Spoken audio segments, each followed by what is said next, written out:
Hello everyone, welcome to our channel Ganeshaya world. दोस्तों, आज की वीडियो में हम क्लास 12th केमिस्ट्री में यूनिट 7 में हमें पता है कि हम 15वें या 5th ए समूह के तत्वों के गुण चल रहे थे। हम 5th ए या 15वें वर्ग के तत्वों के जो गुण थे उनको पढ़ रहे थे। इनमें से दोस्तों हमने 6 गुणों को कंप्लीट कर लिया था। वो छोटे छोटे गुण थे और उनको हमने एग्जाम में आने का तरीका भी बताया था। अब दोस्तों हम इसी सीरीज को आगे बढ़ाते हैं और 5th ए समूह के तत्वों के गुणों को और भी पढ़ेंगे। और दोस्तों अब हम ये जो गुण हैं वो बड़े बड़े गुण पढ़ेंगे। मतलब इसमें से दोस्तों जो क्वेश्चन बनेगा वो एक गुण में से एक क्वेश्चन बनेगा। ठीक है, जैसे उसने बोल दिया कि 5th ए समूह के तत्वों के जो गुण हैं वो ऑक्साइड के आधार पर कीजिए, या फिर 5th ए समूह के ऑक्साइडों को लिखिए, है ना। या फिर हाइड्राइड पढ़ रहे हैं तो 5th ए समूह के सभी हाइड्राइडों को लिखिए, या हेलाइड पढ़ रहे हैं तो 5th ए समूह के सभी हेलाइडों को लिख लिए। तो मतलब इसमें से जो अब क्वेश्चन बनेगा वो एक क्वेश्चन ही बनेगा, बड़ा क्वेश्चन 4 नंबर का क्वेश्चन निकलेगा और वो एक क्वेश्चन ही निकलेगा, एक गुण में से एक क्वेश्चन। तो ये चीज क्लियर हो गई। अब तो दोस्तों हमारा आज का जो पहला गुण है वो है ऑक्साइड। क्या है? ऑक्साइड। तो सबसे पहले तो आप ये समझिए कि ये ऑक्साइड होता क्या है। तो दोस्तों क्या है, जो ऑक्सीजन होता है उस ऑक्सीजन का यौगिक ऑक्साइड कहलाता है। जैसे मान लिया, जैसे लिखा है ये H2O, है ना। अब आप देख रहे हो इस यौगिक में या फिर इस अणु में ऑक्सीजन उपस्थित है, ऑक्सीजन के साथ बना है, मतलब ये क्या है? ऑक्साइड है। क्या है? ऑक्साइड। अब मैंने लिख दिया N2O, मतलब आप इसमें भी देख रहे हो कि इसमें ऑक्सीजन उपस्थित है, मतलब ये क्या है? ऑक्साइड है। अब मैंने लिख दिया CO, तो पता है आपको कि ऑक्सीजन इसमें उपस्थित है, मतलब ये ऑक्साइड है। CO2 ये भी क्या है? ऑक्साइड। तो सीधी सी बात मेरी कहने की ये है, जिसमें ऑक्सीजन उपस्थित होगा, जिस अणु में या जिस यौगिक में ऑक्सीजन उपस्थित होगा वो ऑक्साइड कहलाएगा। ठीक है, तो सीधी सी बात, ऑक्सीजन का यौगिक ऑक्साइड कहलाएगा। ओके। अब बात की जाती है कि जो 5th ए समूह के तत्व हैं क्या वो ऑक्साइड बनाते हैं? अगर ऑक्साइड बनाते हैं तो वो कौन कौन से प्रकार के ऑक्साइड बनाते हैं, तो उसको समझिए। तो दोस्तों क्या है, जो 5th ए समूह के तत्व हैं वो 5th ए समूह के तत्व ऑक्सीजन से सहयोग करके ऑक्साइड बनाएंगे, ऑक्सीजन से सहयोग करके ऑक्साइड बनाएंगे। और जो 5th ए समूह के तत्व है मुख्य रूप से 2 प्रकार के ऑक्साइड बनाते हैं। अब देखो मैंने ये बताया मुख्य रूप से 2 प्रकार के ऑक्साइड बनाते हैं। ठीक है, अब 2 प्रकार के कौन से? तो एक होता है जिसका सामान्य सूत्र रहेगा M2O3। अब M2O3, M क्या है? तो दोस्तों जो M है, जहां पर जो हमने M लिया है वो M है, उसकी जगह आप 5th ए समूह के तत्व रखोगे। ठीक है, तो 5th ए समूह के तत्व। ठीक है, 5th ए समूह के तत्व कौन होता है? नाइट्रोजन, ऑक्सीजन, है ना। नहीं पापा ऐश्वर्या सबसे ब्यूटीफुल है, मतलब nitrogen, phosphorus, arsenic, antimony, bismuth, ये 5th ए समूह के तत्व हैं। तो यहाँ पर हम M की जगह यहाँ पर नाइट्रोजन भी रख सकते हैं, फास्फोरस भी रख सकते हैं, आर्सेनिक भी रख सकते हैं, एंटीमनी भी रख सकते हैं और बिस्मथ भी रख सकते हैं। ठीक है, अब जैसे हमने नाइट्रोजन रखा तो M की जगह हमने नाइट्रोजन रखा तो ये क्या बन जाएगा? N2O3, है ना। अब हमने M की जगह P रखा तो क्या बन जाएगा? P2O3। हमने AS रखा तो क्या बन जाएगा? AS2O3। इस प्रकार से समझ गए आपको, है ना। तो हमने क्या बोला, जो 5th ए समूह के तत्व हैं वो नाइट्रोजन से सहयोग करके मुख्य रूप से कितने प्रकार के यौगिक बनाते हैं? 2 प्रकार के, जिसमें पहले का सामान्य सूत्र होगा M2O3 और जो दूसरा है उसका सामान्य सूत्र होगा M2O5, है ना। तो ये मुख्य रूप से 2 प्रकार के ये ऑक्साइड बनाएंगे। क्यों? अब मुख्य रूप से यही क्यों बनाएंगे? तो दोस्तों हमने पिछली वीडियो में जब ऑक्सीकरण अवस्था को समझा था तो ऑक्सीकरण अवस्था में हमने ये चीज समझ ली थी कि जो 5th ए समूह के तत्व होते हैं वो धनात्मक ऑक्सीकरण अवस्था में +1 से +5 तक प्रदर्शित करते हैं, +1 से +5 तक प्रदर्शित करते हैं, जिसमें से +1, +2, +3, +4+5। ये जो ऑक्सीकरण अवस्था है, ये सभी ऑक्सीकरण अवस्थाओं को कौन प्रदर्शित करता है? नाइट्रोजन। केवल नाइट्रोजन 1 से लेकर 5 तक प्रदर्शित करता है। बाकी के जो शेष तत्व हैं, वो लेफ्ट एलिमेंट हैं, वो केवल +3 और +5 ऑक्सीकरण अवस्था प्रदर्शित करते हैं। देखो, तो हमने क्या समझा था? देखो, नाइट्रोजन 1 से 5 तक प्रदर्शित करता है, लेकिन बाकी के जो शेष तत्व हैं वो मुख्य रूप से +3 और +5 ही प्रदर्शित करते हैं। अब मुख्य रूप से ये प्रदर्शित करते हैं तो मुख्य रूप से ये यौगिक बनाएंगे। ठीक है। बाकी जो नाइट्रोजन है, वो नाइट्रोजन 1 से लेकर 5 तक के मतलब ऑक्साइड बना सकता है, मतलब सबसे ज्यादा नाइट्रोजन ऑक्साइड बनाएगा। बाकी जो शेष तत्व हैं वो मुख्य रूप से 2 ही प्रकार के ऑक्साइड बनाएंगे, है ना। बाकी जो नाइट्रोजन है वो सभी प्रकार के ऑक्साइडों को बना सकता है ना। अब वो कैसे क्या बनाएगा उसको भी मैं क्लियर कर रहा हूं। ठीक है। तो आपने क्या समझा? ऑक्सीजन के यौगिक क्या कहलाएंगे? ऑक्साइड कहलाएंगे, है ना। फिफ्थ समूह के तत्व ऑक्सीजन से सहयोग करके मुख्य रूप से 2 प्रकार के ऑक्साइड बनाते हैं, जिसमें से पहला रहेगा आपका M2O3 और दूसरा रहेगा हमारा M2O5, इस प्रकार से। ठीक है। अब कैसे क्या है उनको भी समझा रहा हूँ। ठीक है। अब ये मुख्य रूप से क्यों प्रदर्शित करते हैं? क्योंकि मुख्य रूप से जो फिफ्थ समूह के तत्व है 2 ही प्रकार के ऑक्सीकरण अवस्था करते हैं प्रदर्शित, एक +3 और एक +5। किंतु जो नाइट्रोजन है वो सबसे अधिक ऑक्साइड बनाता है, क्योंकि जो नाइट्रोजन है सबसे अधिक ऑक्साइड बनाता है। क्यों बनाता है? क्योंकि जो नाइट्रोजन है +1 से लेकर +5 तक की ऑक्सीकरण अवस्था प्रदर्शित करता है। दोस्तों, ये इसकी थ्योरी है। जो मैंने समझाया है वही चीज यहाँ पर मैंने लिखी है। ठीक है। ये चीज पूरा जो मैंने समझाया वो पूरा सब यही है। ठीक है। आपको ये याद रखना है कि जो नाइट्रोजन है सबसे अधिक ऑक्साइड बनाता है। क्यों बनाता है? क्योंकि ये +1 से +5 तक की ऑक्सीकरण अवस्था को प्रदर्शित करता है। ठीक है। ये पूरी सब चीजें हैं। अब दोस्तों, एक डाउट आ रहा होगा सर आपको कि सर ये ऑक्सीजन के साथ प्लस ही ऑक्सीकरण अवस्था प्रदर्शित क्यों कर रहा है? सर आपने बताया था कि जो मतलब फिफ्थ समूह के तत्व होते हैं वो 2 प्रकार की ऑक्सीकरण अवस्थाएं प्रदर्शित करते हैं, एक धनात्मक और एक ऋणात्मक। लेकिन दोस्तों, ये धनात्मक ही क्यों प्रदर्शित कर रहा है? एक आपको ये डाउट आ रहा होगा, तो आपकी डाउट के लिए दोस्तों बता रहा हूँ। देखो, ये नाइट्रोजन कौन से परिवार का है? 15वें परिवार का। और जो ऑक्सीजन है वो 16वें परिवार का। आपको एक चीज पता है कि जब आप बाएं से दाएं जाते हो तो ऋणात्मक गुण क्या होता है? बढ़ता है। ऋणात्मक गुण बढ़ता है। तो जब नाइट्रोजन अपने से अधिक ऋण विद्युतीय तत्वों के साथ जुड़ता है तो मैंने आपको बताया था ये धनात्मक गुण प्रदर्शित करता है, धनात्मक ऑक्सीकरण अवस्था प्रदर्शित करता है। तो ये इसीलिए धनात्मक ऑक्सीकरण अवस्था को प्रदर्शित करेगा। ठीक है। तो ये क्लियर है आपको। फिफ्थ समूह के सभी तत्व ऑक्सीजन से सहयोग करके मुख्य रूप से 2 प्रकार के ऑक्साइड बनाते हैं, जिनका सामान्य सूत्र ये रहेगा। ठीक है। M होगा, फिफ्थ समूह के तत्व होंगे, क्योंकि फिफ्थ समूह के तत्व मुख्य रूप से 3+ और 5+ ऑक्सीकरण अवस्था प्रदर्शित करते हैं, किंतु नाइट्रोजन +1 से लेकर +5 मतलब +2 +3 +4 +5 तक की ऑक्सीकरण अवस्था प्रदर्शित करता है। इसलिए नाइट्रोजन सबसे अधिक ऑक्साइड बनाता है। तो ये क्वेश्चन आपका एक ऑब्जेक्ट भी बन सकता है कि फिफ्थ समूह के तत्वों में सबसे अधिक ऑक्साइड कौन बनाता है? तो आपका आंसर रहेगा नाइट्रोजन। ठीक है। अब मैं इनके ऑक्साइड को बताता हूँ। ठीक है। तो मैंने ये +1 से +5 तक की ऑक्सीकरण अवस्थाओं को लिख दिया और मैंने यहाँ पर नाइट्रोजन को लिख दिया, मतलब नाइट्रोजन परिवार को लिख दिया। ठीक है।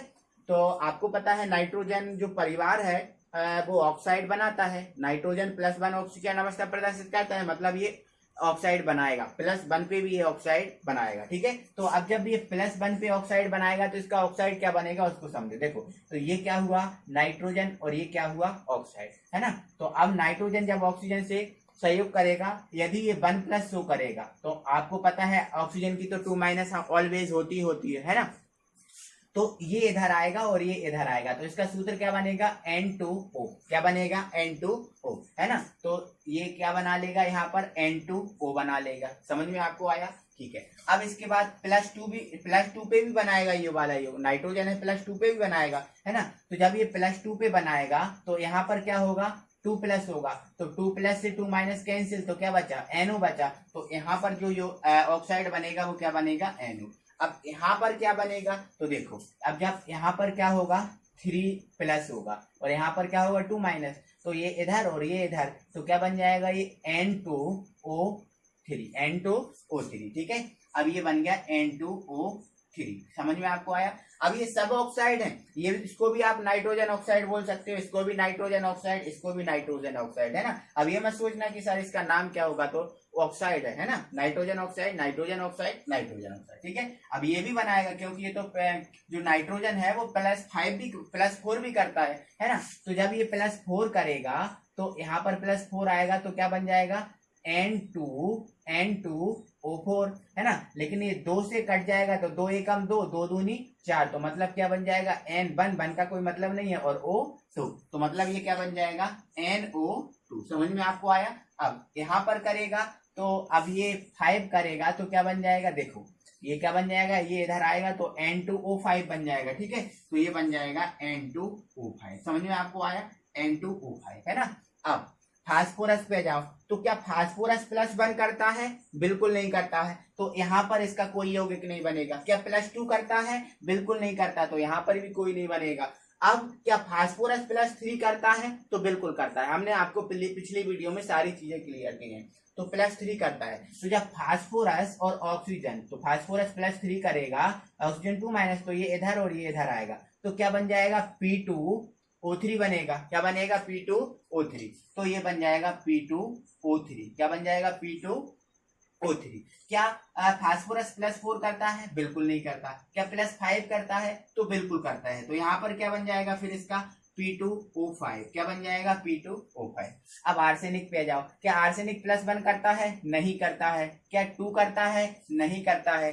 क्या 3 करता है, तो बिल्कुल करता है, तो क्या बन जाएगा फिर इसका, AH2O3। क्या ये करता है, नहीं करता। क्या ये करता है, बिल्कुल करता है, तो क्या बन जाएगा, AH2O5। अभी कैसे बन रहे हैं उसको मैंने समझा दिया, ठीक है। अब एंटीमनी +1 करता है, नहीं करता। ये करता है, नहीं करता। क्या ये करता है, तो करता है, तो क्या बन जाएगा, Sb2O3। क्या ये करता है, नहीं। यहाँ ये करता है तो बन जाएगा, क्या बन जाएगा आपका, Sb2O5। ओके, चलिए इसके बाद क्या ये करता है, नहीं करता। क्या ये करता है, नहीं करता। ये तो करेगा ना, तो क्या बन जाएगा, Bi2O3। ये नहीं बनेगा, यहाँ पर क्या बन जाएगा, Bi2O5। Bi2O5 आपको समझ में आ गया होगा। अब बोलो सर इसका नाम हमें नहीं पता, तो भाई नाम भी बता दे रहा हूं, ये nitrogen oxide, phosphorus oxide, arsenic oxide, antimony oxide, bismuth oxide, ये भी सब ऑक्साइड है ना, ये भी सब ऑक्साइड है। चाहो तो बस इतना कर सकते हो कि इसमें 3 लगा है, तो आपको पता है 3 के लिए हम क्या बोलते हैं, ट्राई बोलते हैं। 3 के लिए हम क्या बोलते हैं, ट्राई बोलते हैं, है ना। और 4 के लिए क्या बोलते हैं, टेट्रा, और 5 के लिए क्या बोलते हैं, पेंटा, है ना।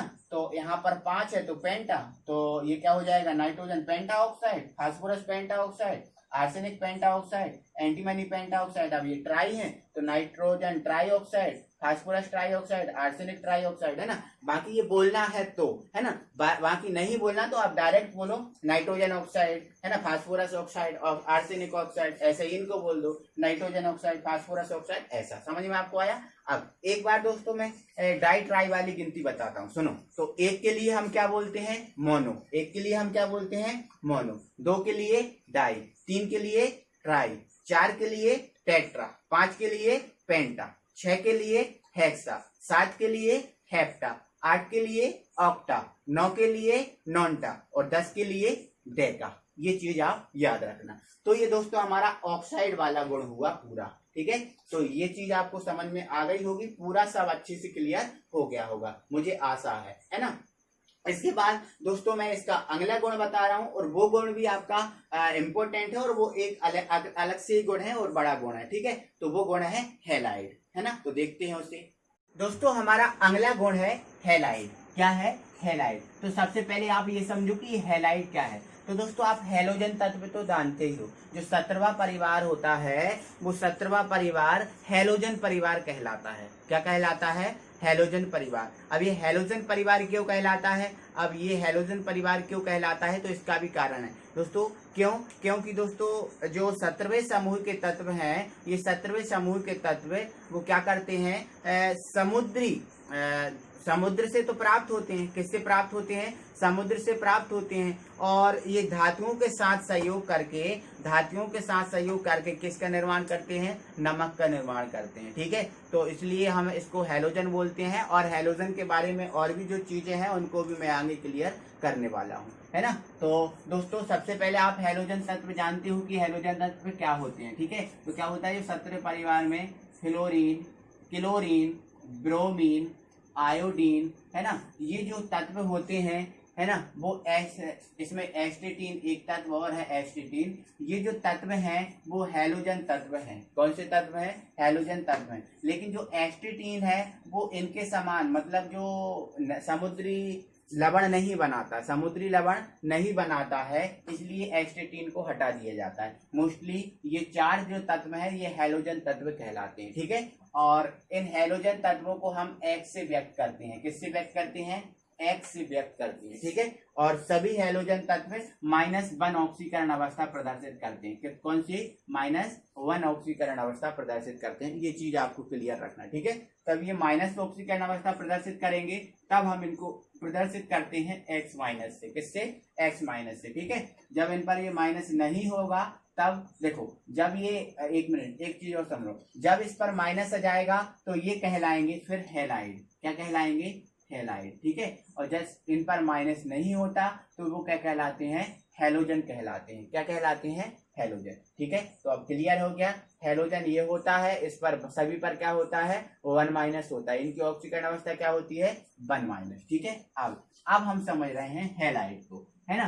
तो दोस्तों क्या है कि कोई भी तत्व हैलोजन से सहयोग करके, किससे? हैलोजन से सहयोग करके कोई यौगिक तैयार करता है तो वो यौगिक कहलाता है हमारा हैलाइड, है ना। जैसे H ने अगर Cl के साथ सहयोग कर दिया और क्या बना दिया? HCl बना दिया। ठीक है, तो आपको पता है Cl क्या है? हैलोजन। और ये Cl के साथ बना यौगिक है, तो ये क्या कहलाएगा? हैलाइड कहलाएगा। क्या कहलाएगा? हैलाइड कहलाएगा। ठीक है, अब जैसे ये नाइट्रोजन है ना, और ये नाइट्रोजन Cl के साथ कोई यौगिक बना ले तो ये क्या कहलाएगा? फिर NCl3 बन जाएगा। तो ये NCl3 अब क्या है? हैलाइड है, क्योंकि ये हैलोजन के साथ बना यौगिक है। समझ में आपको आ रहा है? ठीक है, तो इसी प्रकार से दोस्तों अगर हमने लिख दिया PCl5, है ना, या फिर NaCl लिख दिया, तो ये सब क्या है? हैलाइड है, क्योंकि इनमें क्या जुड़ा हुआ है? हैलोजन जुड़ा हुआ है ना। तो सीधी सी बात आपकी मेरी कहने की ये है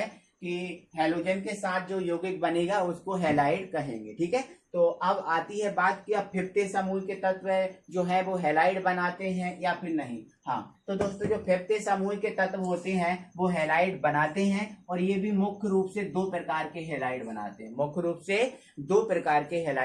हैं। ठीक है, जिसमें से पहला होता है हमारा ट्राई हैलाइड। क्या होता है? ट्राई हैलाइड पहला बनाते हैं ट्राई हैलाइड। अब ट्राई हैलाइड कब बनाएंगे? जब ये 5th समूह के तत्व +3 ऑक्सीकरण अवस्था प्रदर्शित करेंगे। क्या बोला मैंने? जब ये 5th समूह के तत्व +3 ऑक्सीकरण अवस्था प्रदर्शित करेंगे तब ये ट्राई हैलाइड बनाएंगे, है ना। और इस ट्राई हैलाइड का सामान्य सूत्र होता है MX3। अब M क्या है? 5th समूह के तत्व है, और X क्या है? तो X क्या है? हैलोजन परिवार। तो ट्राई हैलाइड का सामान्य सूत्र क्या रहेगा? MX3। ठीक है, तो जब ये +3 ऑक्सीकरण अवस्था प्रदर्शित करेंगे तो ये ट्राई हैलाइड बनाएंगे, और जब ये 5th समूह के तत्व +5 ऑक्सीकरण अवस्था को प्रदर्शित करेंगे तब ये बनाएंगे पेंटा हैलाइड। क्या बनाएंगे? पेंटा हैलाइड। और पेंटा का मतलब मैंने अब भी आपको बताया, पेंटा का मतलब क्या होता है? 5 होता है। पेंटा का मतलब 5। तो इसका जो सामान्य सूत्र है वो बन जाता है MX5, है ना। तो ध्यान रखना कि जो 5th समूह के तत्व 2 ही प्रकार के हैलाइड बनाते हैं, एक ट्राई हैलाइड और एक पेंटा हैलाइड। ट्राई हैलाइड का सामान्य सूत्र MX3 होता है, और पेंटा हैलाइड का सामान्य सूत्र क्या होता है? MX5, है ना। चलो इसको आगे देख लेते हैं अपन। ये इसकी थ्योरी है। हैलोजन तत्व जैसे क्लोरीन, क्लोरीन, ब्रोमीन, आयोडीन के संयोग से बने यौगिक हैलाइड कहलाते हैं। 5th समूह के तत्व मुख्य रूप से 2 प्रकार के हैलाइड बनाते हैं, एक होता है ट्राई हैलाइड और एक होता है पेंटा हैलाइड। ठीक है, ट्राई को पहले समझा रहा हूँ, फिर आपको पेंटा के बारे में बताऊंगा। इसका सामान्य सूत्र क्या होता है? MX3 होता है है ना, जो निम्न है। आप ये हैलाइड है जो निम्न है ना। अब इन हैलाइड को दिखा रहा हूँ। तो दोस्तों हैलाइड में मैं किसी भी एक हैलाइड को ले ला रहा हूँ, है ना। आपको सभी हैलाइड से नहीं बनाना है ना, बहुत लंबा हो जाएगा। एक से आप बनाना सीख जाओगे तो सबसे आप बना सकते हो, ठीक है। तो किसी एक को उठा ले रहा हूँ मैं, किसी एक हैलाइड को उठा ले रहा हूँ, ठीक है। तो मैं उठा रहा हूँ क्लोरीन को। किसको उठा रहा हूँ? क्लोरीन को। तो ये क्लोरीन है, ये क्लोरीन है, ठीक है। अब ये नाइट्रोजन है ना, फास्फोरस, आर्सेनिक है ना, एंटीमनी और ये बिस्मथ है, ठीक है। अब तो नाइट्रोजन का क्लोरीन के साथ बता रहा हूं। तो आपको पता है दोस्तों, ट्राई हैलाइड जब बना रहे हैं तो मतलब इसमें आपको पता है कि जो फिफ्थ समूह का तत्व है मुख्य रूप से 2 प्रकार की ऑक्सीकरण अवस्था, +3 धनात्मक में 2 ही करता है मुख्य रूप से, +3 और +5। जब ट्राई बनाएगा तो +3 करेगा, ठीक है। तो अब क्लोरीन की तो क्या होती है, हमेशा 1- होगी, हमेशा क्या होगी, 1- होगी। जब ये नाइट्रोजन के साथ सहयोग करेगा तो नाइट्रोजन की क्या होगी, +3 होगी। तो ये इधर आएगा और ये इधर आएगा, तो यहाँ से क्या बनेगा, इसका 1 का तो कोई मतलब नहीं है ना। अब ये 3 है ना, वो इधर आएगा तो क्या बन जाएगा, NCl3, है ना। तो इसका जो नाइट्रोजन के साथ हैलाइड क्या बन जाएगा, NCl3। अब इसका नाम क्या होगा, तो इसका नाम क्या हो जाएगा, नाइट्रोजन क्लोराइड। क्या हो जाएगा, nitrogen chloride, chloride. Okay, clear हो गया। अब फास्फोरस क्लियर करेगा तो देखो इधर, यहाँ फास्फोरस लिख दूंगा, है ना। जब फास्फोरस लिखूंगा तो क्या बन जाएगा, ये इधर आएगा, ये इधर, तो ये बन जाएगा PCl3। तो यहाँ से क्या बन जाएगा, PCl3। तो अब इसका नाम क्या हो जाएगा, अब इसका नाम हो जाएगा, देखो चाहो तो आप इसका नाम देखो, नाइट्रोजन क्लोराइड है, बिल्कुल सही है, 101% सही है। अब दोस्तों यहाँ पर इसका नाम थोड़ा सा आपको चेंज करना है तो कर सकते हो। देखो यहाँ पर 3 लगा है, तो नाइट्रोजन 3 के लिए क्या बोलते हैं, ट्राई। तो यहाँ पर आप चेंज करके ये लिख सकते हो, नाइट्रोजन ट्राइक्लोराइड, नाइट्रोजन ट्राइक्लोराइड। अब यहाँ पर ये क्या है, फास्फोरस है, तो इसको आप क्या बोल सकते हो, फास्फोरस ट्राइक्लोराइड। क्या, फास्फोरस, फास्फोरस ट्राइक्लोराइड, ये बोल सकते हो, है ना। आपको समझ में आ गया होगा। अब आर्सेनिक के साथ करेगा तो देखो यहाँ पर AS आ जाएगा, है ना। अब AS आ जाएगा तो AsCl3, है ना। तो ये बन जाएगा AsCl3, ठीक है। तो इसका नाम क्या हो जाएगा, आर्सेनिक ट्राइक्लोराइड। अब लिखने की जरूरत नहीं है, आपको समझ में आ गया आगे, आर्सेनिक ट्राइक्लोराइड। अब इसके साथ क्या बन जाएगा, इसके साथ क्या बन जाएगा, SbCl3। तो इसका नाम क्या हो जाएगा, एंटीमनी ट्राइक्लोराइड। अब बिस्मथ के साथ क्या बन जाएगा, BiCl3। तो इसका नाम क्या हो जाएगा, बिस्मथ ट्राइक्लोराइड, है ना, बिस्मथ ट्राइक्लोराइड। तो ऐसे बोल देना या फिर डायरेक्ट बोल देना, nitrogen chloride, phosphorus chloride, arsenic chloride, antimony chloride, bismuth chloride, है ना। जैसा आपको अच्छा लगे वैसा बोल सकते हो, ठीक है। तो ये दोस्तों कौन सा हैलाइड हुआ, ट्राई हैलाइड हुआ। तो इनका मैंने ये सामान्य सूत्र लिख दिया। कोई दिक्कत है आपको, कोई दिक्कत नहीं होगी, मुझे आशा है। अब ये ट्राई हैलाइड हो गया। अब दूसरा प्रकार कौन सा है, तो दूसरा प्रकार का वो कौन सा हैलाइड बनाता है, पेंटा हैलाइड। कौन सा, तो पेंटा हैलाइड। तो पहले दोस्तों, तो यदि आप इसका स्क्रीनशॉट लेना चाहते हो तो पहले आप इसका स्क्रीनशॉट ले लीजिए, इसके बाद हम आगे बढ़ जाते हैं, ठीक है। तो अब स्क्रीनशॉट इसका ले लिया होगा। अब हम जाते हैं पेंटा हैलाइड पे। तो दूसरा कौन सा हैलाइड है, पेंटा हैलाइड। तो हमने इसमें लिख दिया पेंटा हैलाइड। समझ में आपको आया, ठीक है। इसका सामान्य सूत्र क्या होगा, पेंटा हैलाइड है तो पेंटा हैलाइड कब बनाएगा, जब ये प्लस ऑक्सीकरण अवस्था, +5 ऑक्सीकरण, +5 ऑक्सीकरण अवस्था प्रदर्शित करेगा, जब ये क्या बनाएगा, पेंटा हैलाइड, है ना। तो इसका सामान्य सूत्र क्या हो जाएगा, MX5 हो जाएगा, ठीक है। जो निम्न है, अब निम्न है तो अब +5 पे बनाना है, इन सबको किस पे बनाना है, +5 पे बनाना है, ठीक है। तो देखो अब यहाँ पर 3 नहीं होगी, अब आपकी जो ऑक्सीकरण अवस्था है वो कितनी हो जाएगी, +5, है ना। तो +5, तो ये +5 पे क्या होगा, ये इधर और ये इधर, तो क्या बन जाएगा, NCl5 बन जाएगा। तो ये NCl5। अब ये इसका नाम क्या होगा, तो नाइट्रोजन 5 है, 5 के लिए क्या बोलती है, पेंटा। तो नाइट्रोजन पेंटा क्लोराइड, या डायरेक्ट बोल दो नाइट्रोजन क्लोराइड, है ना। अब ये क्या हो जाएगा, दूसरा। अब देखो दूसरा बनाएगा तो क्या बन जाएगा, PCl5। ये क्या बन जाएगा, AsCl5। ये क्या बन जाएगा, SbCl5। ये क्या बन जाएगा, BiCl5। ये बन जाएगा, है ना। अब नाम, तो नाम इसका क्या हो जाएगा, नाम क्या हो जाएगा, फास्फोरस पेंटा क्लोराइड। इसका नाम क्या हो जाएगा, आर्सेनिक पेंटा क्लोराइड। इसका नाम एंटीमनी पेंटाक्लोराइड, और इसका नाम क्या हो जाएगा, बिस्मिथ पेंटाक्लोराइड, है ना। तो आई होप ये दोस्तों की ये चीजें आपको समझ में आ रही होंगी, क्योंकि मैंने बहुत आसानी से बहुत इजी मतलब तरीके से मैंने एक्सप्लेन किया है, ठीक है। तो ये पेंटाहेलाइड हो गया, है ना। आप इसको अपनी कॉपी में एडजस्ट कर सकते हैं दोस्तों। अपनी कॉपी में बिल्कुल सिस्टमेटिक नोट्स बनाए, है ना। जैसा आप स्कूल में पढ़ते हो, जैसा आप कोचिंग में पढ़ते हो, उसी प्रकार से सिस्टमेटिक तरीके से नोट्स अपनी कॉपी में तैयार करें, है ना। क्योंकि यहाँ पर मैं कोई ऐसी दिक्कत क्रिएट नहीं कर रहा हूँ या ऐसी प्रॉब्लम नहीं होने दे रहा हूँ कि आपको नोट्स बनाने में कोई प्रॉब्लम हो, है ना। तो दोस्तों आज हमने ऑक्साइड और ये हैलाइड पढ़ा है ना। तो दोस्तों आई होप कि आपको ये अच्छा लगा होगा, मजा आया होगा। तो दोस्तों अगली वीडियो में हम हाइड्राइड पढ़ेंगे, है ना। हाइड्राइड जो चीज है वो इतनी इंपॉर्टेंट चीज है, और ये दोस्तों एक क्वेश्चन से कई क्वेश्चन को क्रिएट करती है। तो वो कैसे कई क्वेश्चन को क्रिएट करेगी, उस चीज को हम कल की वीडियो में मतलब अगली वीडियो में समझेंगे, है ना। तो दोस्तों वीडियो अच्छा लगा है, मजा आया है, तो दोस्तों वीडियो को लाइक कीजिए, और यदि आप नए व्यूअर हैं, अभी तक आपने चैनल को सब्सक्राइब नहीं किया है, तो प्लीज चैनल को सब्सक्राइब करें और बेल आइकन को प्रेस करें, और अपने दोस्तों लोगों को भी शेयर करें ताकि उन लोगों को भी फायदा हो। अगली वीडियो में फिर मिलते हैं, तब तक के लिए थैंक यू वेरी मच।